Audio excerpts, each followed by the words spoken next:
Merhaba sevgili koçlar, hoş geldiniz Nisan ayına. Evet, Nisan ayı gerçekten çok yoğun geçecek. Özellikle ayın ikinci yarısından itibaren işlerimizin hızlandığı, adeta ateş elementinin sizin burcunuzda yoğunlaştığı bir aya giriyoruz. Evet sevgili koçlar, hemen 1 Nisan itibariyle ayın başında sizler için özellikle Satürn, Neptün hepsi ayın hemen karşısına geçiyor. İkili ilişkileriniz çok ön planda. Büyüme, gelişme, kişisel gelişimizin öne çıktığı bir ay olacak. Hemen ayın girişinde ilişkilerle ilgili paranızı, kazançlarınızı yönetmek, değerlendirmek ve arttırmak çok ön plana geliyor. Burada liderleriniz, seçimleriniz ve tabii ki ayın hemen başında biraz böyle baskı altında hissettiğiniz konularda kendinizi etrafınızdaki kişilere anlatmak, ifade etmek çok önemli olacak. Duygusal anlamda bazı kararsızlıklarla aya giriş yapıyoruz. Ve 2 Nisan Perşembe Türkiye saatiyle sabah 5:12'de gerçekleşecek 12 derece terazi dolunayı gerçekleşiyor. Pembe terazi dolunayı, ilişkilerde barışçıl, iyimser bir pembe dolunay görüyoruz. Ve sizler için tam 7. evde en çok etki alan burçlardan bir tanesiniz. Özellikle partneriniz, eşiniz, sevdiğiniz kişiler, ilişkiniz içerisinde olan tüm bağlarınız üzerine pembe dolunay yansıyor olacak. Malınız, mülkünüz aynı zamanda etki altında, olumlu gelişmeler içinde olacaksınız. Lüks, size çekici gelen konulara çekilebilirsiniz. Çekici gelen kişilere çekilebilirsiniz. Maddi anlamda güçlü temeller oluşturmak istediğiniz tabii ki önemli bir dolunay olacak. Tabii ki ikili ilişkiler demiştik. Terazi dolunayının, pembe terazi dolunayının duygusal temalarınızı öne çıkaracak sevgili koçlar. Samimi, dikkat çekici konuşmalarınızla başlayabilirsiniz terazi dolunayına ve karşınızdaki kişilerle, işlerle, iş ilişkinizle, özel yaşamınızda önemli konuşmalar yapabilirsiniz. Bu dolunay tabii ki geçmiş konularda size gelen pek çok konuyu yine netleştirebileceğiniz, burada dengede kalmanız gereken önemli bir dolunay. Çünkü Jüpiter'imizle burada tabii ki önemli bir tekare dediğimiz işe işaret yapıyor. Bu da tabii ki özellikle karşı tarafta düşüncelerinizle ifade etmek istediğiniz konularla, endişelerden sıyrılıp aslında etkin konuşmalar yapabileceğinizi gösteriyor. Bu arada çok samimi, tabii ki karşı tarafın durumlarıyla ilgili baskı altında hissettiğiniz, belki kararsızlıklar yaşadınız. Bunları netleştirmenize yardımcı olacak bir terazi dolunayı. Tabii ki ufak jestler, kendinizi böyle bazı konularda böyle geri çekilmeler, bunlar yaşamış olabilirsiniz. Burada kararlarınızı artık karşı tarafa ifade etmek çok önemli olacak. İş konularında hedeflediğiniz noktalarda uyumlu olacak, başarılı olacak konulara imza atmak istiyorsunuz. Çok haklı olarak ve tabii ki burada arzuladığınız noktada olamayan kişilerle ilgili tercihlerinizi sunarken lütfen o bastırdığınız duyguların yüksek oktavda çıkmamasına veya çok iyimser davranmaya, hani göz ardı etmeye, hani öyle de olur böyle de olur dememeye dikkat. Biraz detayları görmek önemli olacak.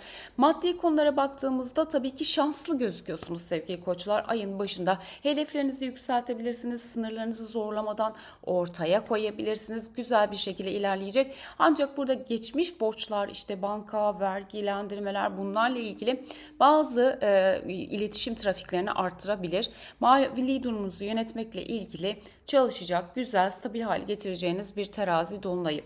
Merkür Kuzey Ay düğümüyle beraber yurt dışı konularınız varsa, kapalı alanlarda çalışma, ofis ortamları, bunları, kağıt, evrak işleri, bunlarla böyle ilgileneceğiniz bir sürede olacaksınız. Yalnız unutmayın, Merkür retrosu bitti evet, ama hala oradaki o geçmişteki işte konuşmaları, pürüzleri, detayları görüp toparladığınız, dengede kaldığınız bir dolunaya işaret ediyor. Sağlık konularına bakalım sevgili koçlar. Ay terazi, omurga, alt karın, özellikle göbek bölgesi dediğimiz bölge, böbrekler, kalçalar, üreme organları bu ay terazi etkisi içerisinde olacak. Bu anlamda bedeninizde buralarda hassasiyetler varsa tabii ki buralarda dolunayın ışığı buralara dikkat etmeniz gerektiğini uyarıyor. Ve stres duyguları, özellikle endişe, kaygılar, kararsızlıklar, bu anlamda size bunları minimuma indirmek fayda sağlayacak. En çok etki alan burçlardansınız bu ay. Kafa bölgeniz çok aktif. İşte migren atakları, kafanızla ilgili yüz bölgesi, solunum, alerjik reaksiyonlar, bunlara karşı da lütfen tedbirinizi almayı unutmayın, olur mu sevgili koçlar? Ve 4 Nisan'a geliyoruz. Hemen ayın başında Merkür Jüpiter çok güzel üçgen yapıyor. Olumlu günlerimizden bir tanesi. Bugün sizin için konuşma yapabilir, araştırmak istediğiniz konuya dahil olabilir, geliştirmek istediğiniz, özellikle imza, iş, geliştirme bu gibi konularda çok güzel olacak konuşmalar. Masraflar konusunda daha düzenli, olumlu bir gün, bugünü kullanabilirsiniz. Tabii ki burada Venüs Plüton'la birinci karesini yapacak.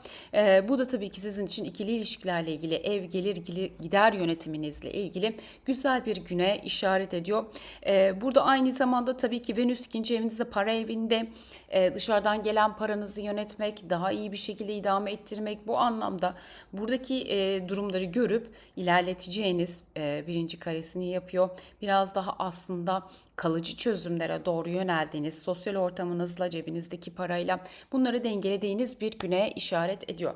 5-6 Nisan'a bakalım. Pazar ve pazartesi günleri ani gelişmeler, beklenmedik gelişmeler günü dedik. Çünkü burada artık Güneş Jüpiter'le son karesini yapıyor olacak. Ev, iş ortamınızdaki gelişmeler tamamlanmaya başlıyor.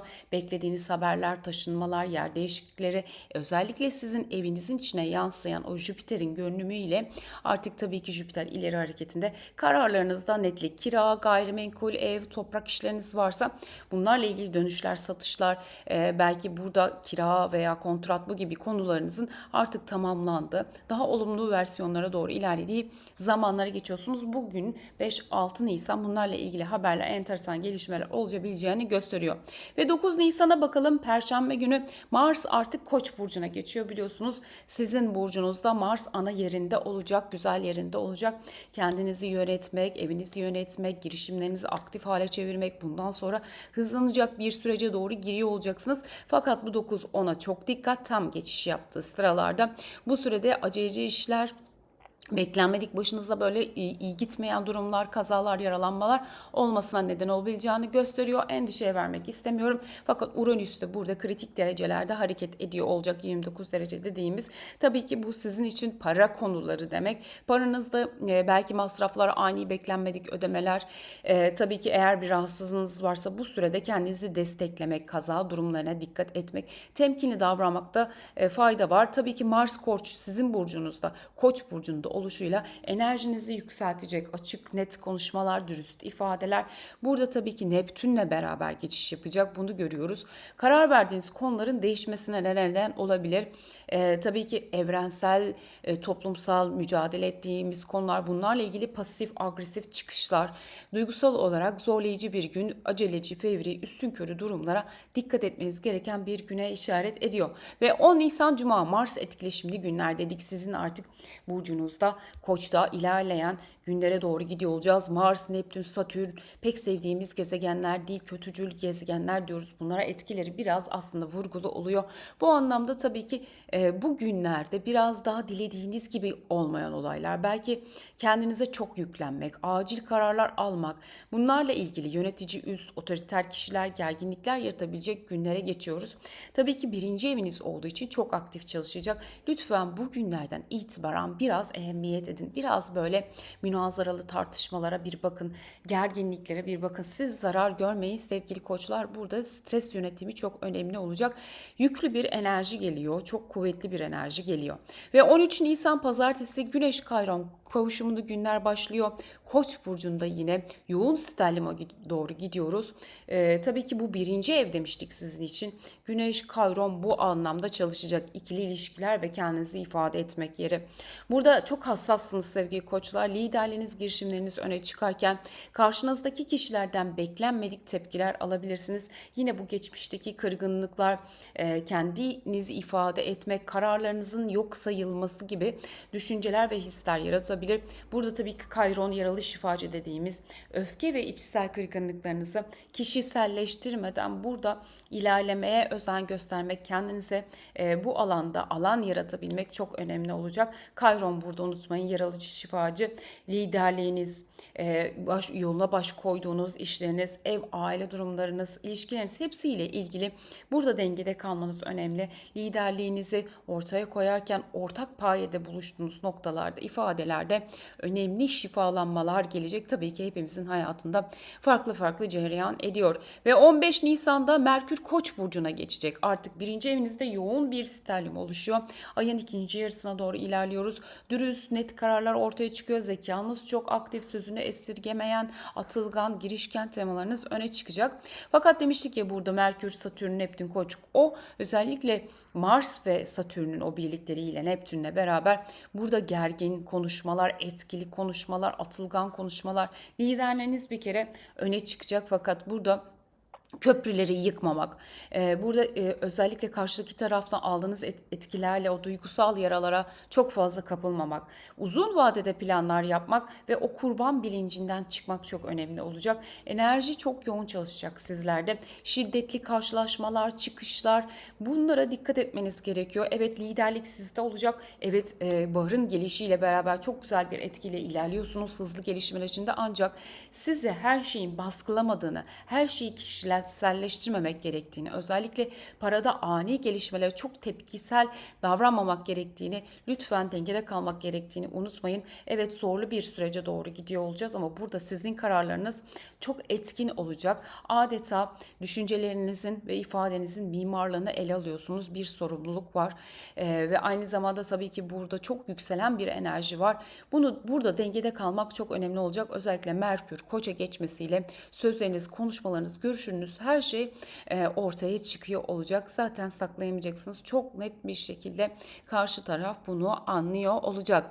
Ve 17 Nisan Cuma 14.51'de Koç yeni ayı gerçekleşiyor. Atılgan, ateşli, hızlı gelişmelere gebe ve dünya liderleriyle ani gelişmelere gebe bir gün. Sizler için ruhunuzu tazelerken çevrenizdekileri kırmayın demişiz. Burada sevgili koçlar, sizin için birinci evde gerçekleşiyor. Sevgili koçlar, kararlarınız, yükselen enerjiniz, etkin, hızlı gelişmeler, konuşmalarınız, ifadeniz çok fazla ortaya çıkıyor. Burada bazı zorlu kararlar alabilirsiniz. Zorlu etkiler içinde, baskı altında hissetmenize neden olabilir. Öte yandan enerjiniz yükselirken o Mars ve Satürn'ün oradaki kavuşumu, ani öfke çıkışları, değişimler, buraya da karşıladığınız, reaksiyon verdiğiniz konularda önemli, etkin olacağınız günlerde olacaksınız. Düşüncelerinizi, fikirlerinizi karşı tarafa aktarırken kararlı, planlı, azimli olacaksınız. Fakat aceleci, ani çıkışlara karşı, kırıcı ifadelere karşı da dikkat etmek gerekiyor. İş, ev yaşamınızda kritik kararlar ve gelişmeler olabilir. Geçmiş problematik yapılar, iş, aile konusunda yeni inisiyatifler önünüze çıkabilir. Hızlı çözümler bulacaksınız. Ev yaşamınızın değişmesi, bazı konulara atılım yapmak çok dikkat çekici olacak. İlişkilerde uzun zamandır çıkmazda olduğunuz konular, bunlar tekrar ön plana gelebilir. Beklenmedik etkilerle tepkiler doğurabilecek bir süreç. Para konularına baktığımızda girişiminizin dozunu arttıracak bir Koç stelyumu içinde olacaksınız. Özellikle paranızda ve yatırımlara çok dikkat etmeniz gereken bir süreç sevgili koçlar. Burada kaynaklarınız ve gelirlerinizin altını çizen bir görünüm var. Ani değişimler tedbirli olmanızı gerektiriyor. Burada çok endişe etmemek gerekiyor ama burada özellikle sizler için tam birinci evinizde olması, karşı tarafınız aynı zamanda o aksları çalıştıracak ev, emlak, toprak konuları, burada önemli devam eden süreçlerinizde etkin olacaksınız. Bazı konulara güvenerek özellikle cesur atılımlar yapabilirsiniz. Fakat burada dengede olmak çok önemli olacak. Çünkü güvenilir kaynaklarda olmanız önemli sevgili koçlar. Sağlık konularına baktığımızda Mars yönetici gezegeniniz aktif şekilde Satürn'e demiştik. Fiziksel konulara çok dikkat. Baş yaralanmalar, fevri kazalar, özellikle baş ve baş bölgeniz, diş, yüz bölgeniz. Burada kazalara karşı lütfen dikkatli olun. Ani fevri kararlardan kaçınmak gerekiyor. Beklenmedik hızlı atılımlar, sakarlıklar, yine bedeninizde migren atakları, baş bölgesiyle ilgili dikkat etmeniz gereken bir yeni ay olacak. Hayırlı, uğurlusu ve güzellikleriyle gelsin. Ve 20 Nisan'a baktığımızda Güneş Boğa burcuna geçiyor. Özellikle ikinci eviniz, paranemize yerleşmesiyle malınız, mülkünüz, değerlerinizi görüp çok güzel bir şekilde geliştirmeye başladığınız daha olumlu bir süreç başlayacak. Tabii ki öte yandan Mars, Merkür, Satürn 7 derece kavuşumla beraber hareket ediyor olacaklar. Burada yeni ay hemen sonrası akabinde kişisel bağlantılarınızla konuşmalar, etkin bir şekilde hareket etmek, bunlar çok öne çıkacak. Tabii ki tepkilerinizi, o yükselen enerjiyi kontrol etmek önemli. Biliyorsunuz kontrolsüz güç güç değildir. Güç sizde olacak sevgili koçlar. O gücü yönetmek çok önemli. Etkin bir şekilde kullanabilmemiz, uzun vadede kullanabilmeniz çok önemli olacak. Ve 23 Nisan Ulusal Egemenlik ve Çocuk Bayramımız kutlu olsun. 23 Nisan'ımıza geldik. Sevgili atamızın bizlere armağan etmiş olduğu ve sevgili çocuklarımıza armağan etmiş olduğu bayramımız kutlu olsun diyoruz. Ve bu süreçte tabii ki Mars-Jüpiter karesi gerçekleşiyor. Mücadele gücünüz çok yüksek, atılımlı, etkin işlerde sizi görüyoruz. Bu kavuşumda heyecanlı iletişimler, karşınızdaki kişilerle hızlı gelişmeler içindesiniz. Tabii ki sakar ve sabırsızlıklara lütfen dikkat. Ve 24 Nisan Cuma Venüs İkizler Burcu'nda çok güzel, tam 3. evinizde Uranüs'le beraber bir hareketi var. Tabii ki burada sevgili koçlar konuşmalarına sevdiğiniz kişilerle bir arada olmak, yolculuklar yapmak, seyahatler yapmak, ayın artık sonuna doğru hareket etkiniz artıyor. İşiniz, ticaretinizde görüşmeler, beklenmedik hoş etkilere doğru gidiyor olacaksınız. Uranüs de burada adeta havada aşk kokusu var diyor. Neşeli, flörtöz durumlar ve tabii ki estetik güzellikle ilgili sıra dışı tercihler, değişiklikler yapabileceğiniz bir sürede olacaksınız. Denemeler yapabilir. Yeni farklı kişilerle, yeni farklı ortamlar içinde olacağınızı görüyoruz sevgili koçlar. Ve 25 Nisan Cumartesi Güneş Plüton karesi gerçekleşmeye başlıyor. Evet, bugünlerden itibaren biraz daha böyle yöneticiler, çalışma arkadaşları, iş ortamları, tabii ki Güneş burada artık Boğa'da 2. evinizde kişilerle ilgili, alışverişlerinizle ilgili, öz değer, öz saygınızla ilgili biraz zorlayan bir süreçte olacak. Arkadaş ortamınız çok önemli. İş ve işverenleriniz çok önemli. Buradaki kişilerle, patronlarla böyle çekişmeli güç figürleriyle anlaşamamazlıklar yaratabilir. Para yönetiminde de tabii ki o beklediğiniz paraların, likit paranız devam ediyor olacak ama onu arttırmak üzere güçlü duygularla hareket ediyor olacaksınız. Tabii ki burada biraz zorlanmalı günlere geçtik. Ve 26 Nisan'da Uranüs İkizler Burcu'na geçiyor. 7 yıllık yolculuğu başlayacak sevgili koçlar. Çok önemli bir geçiş. Ay düğümleriyle beraber kare yapacak. Karmik ve kadersel anlamda sürprizli gelişmelere geçiyoruz. Bu 7 yıllık süreçte tabii ki sizin için 3. ev. Tamamen sosyal çevreniz değişiyor olacak sevgili koçlar. Arkadaşlar, yeni kişiler, yeni ticaretler, yeni fikirler. Tabii ki o Uranüs'ün aydınlatıcı adeta orayı düşüncelerinizi, sosyal çevrenizi aydınlatıcı etkiler içinde olacaksınız. Burada Uranüs-Venüs MC kavuşumla beraber geliyor olacak. Farklı kişiler, size yabancı gelen farklı konular, yabancılar, insanlar, çok çeşitli kişilerle sohbetler içinde olacaksınız. Yeni bir iş kurabilirsiniz. İlham aldığınız o işi yürütebilirsiniz. Yeni yolculuklar, seyahatler yapabilirsiniz. Tabii ki Neptün'le 60'lık yapacak. Çok ilham verici, zarif, duygusal bağlar kurabileceğinizi gösteriyor. Yeni aşk ilişkileri, yeni dostluklar, yeni insanlar. Bunlarla yeni bir sürece adım attığınızı görüyoruz sevgili koçlar. Hayırlı uğurlu olsun. Bu tabii ki 7 yıllık süreç Venüs'le beraber geliyor olması ikili ilişkilerde enteresan, ilginç bir döneme doğru geçiyor olacaksınız. Belki hali hazırdaki ilişkilerden yeni süreçlere, yeni bir takım yollara doğru geçiş yapacaksınız. Belki kimileriniz için ticari anlamda çok güzel farklı kişilerle yeni cin fikirler, değişik fikirler, tabii ki teknoloji ürünleriyle beraber yeni konulara geçiş yapıyor olacaksınız. Ve 27 Nisan 30 Nisan arası artık ayın sonlarına geldik. Merkür Kayron'la beraber gidiyor.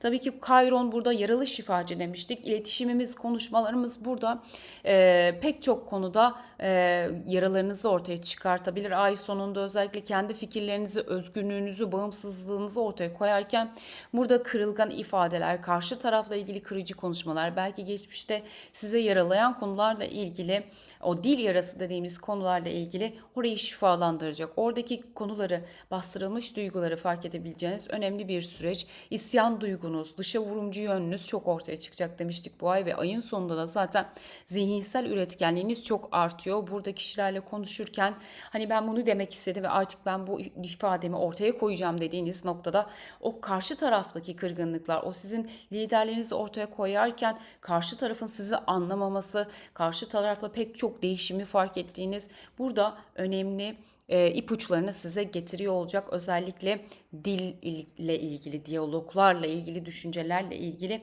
pek çok o ince noktaları, detayları getiriyor olacak. Yeni kişilerle bağlar kuracağınız, yeni güzel etkilere doğru geçiyor olacaksınız. Maddi, manevi dönüşüm yaratacak sizler için. Kendi gerçekliğinizi yaratmada, öfkeli ya da kendinizi savunmada öfkeli çıkışlar, savunma enerjinizin çok yükleneceği bir dönem. Burada dengede kalmanız önemli olacak sevgili koçlar. Kendi yaşantınızdaki noktalara göre değerlendirebilirsiniz. Burada unutmayın, Merkür dil yarası demek, Kayron'la ve karşı taraftan sizi incitici durumlara karşı nasıl tepki verdiğiniz, nasıl ifade ettiğiniz, esneklik ve özgünlüğünüzü nasıl koruduğunuz çok önemli. Burada karşıya çıkarken tabii ki kırıcı olmamak, o projelerle ilgili gelişen durumların bozulmasına izin vermeyin sevgili koçlar. Ve tabii ki koç ayı, Nisan ayı sizler için bir olumlama hazırladım. Hadi ona şöyle bir bakalım. Koçlar için Nisan ayı olumlaması.